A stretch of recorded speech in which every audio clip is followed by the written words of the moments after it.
What could Stanley Milgram's famous 1963 experiment on obedience to authority tell us about the next few months? Quite a good deal, as a matter of fact.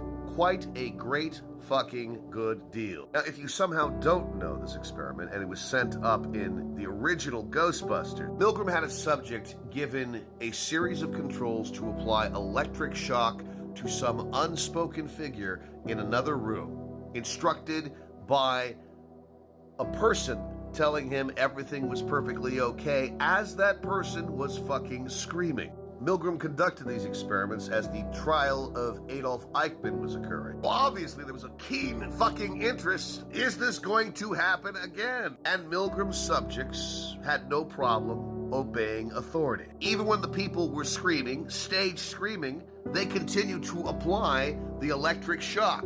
They did not inquire about the people's health, how they were doing. In short, Stanley Milgram proved that people just want to follow the new rules, however diabolical they are. And one of the reasons why Milgram's subjects followed these instructions is because there was an element of depersonalization. If you can only hear the person screaming, but not actually view them as a human being, you're going to follow the rules. You're going to be obedient to authority. And we are already seeing that happen with the MAGA cult. They do not view us as human beings, so they will happily fire up the electric current. Now, in Milgram's experiment, the screams were staged. In the American experiment, the screams are real.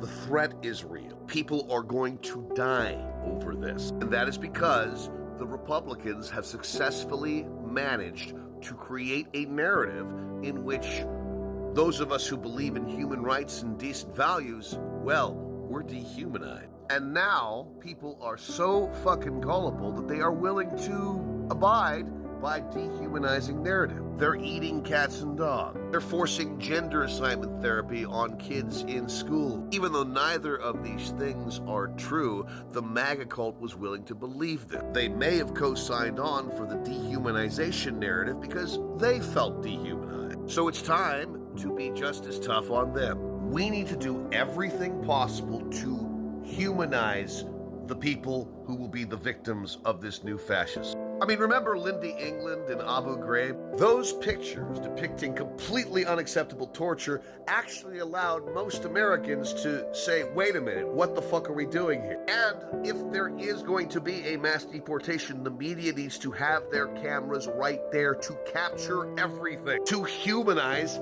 everything. Because if you don't, people will just blindly follow authority. They will obey evil without question. If you do not show everything, if you do not humanize others. On the other hand, they do seem to be in the habit of saying, your body, my choice. Fucking kids are in the habit of saying something that dehumanizing. And I honestly couldn't tell you if any of the MAGA cultists could ever possibly turn the other way.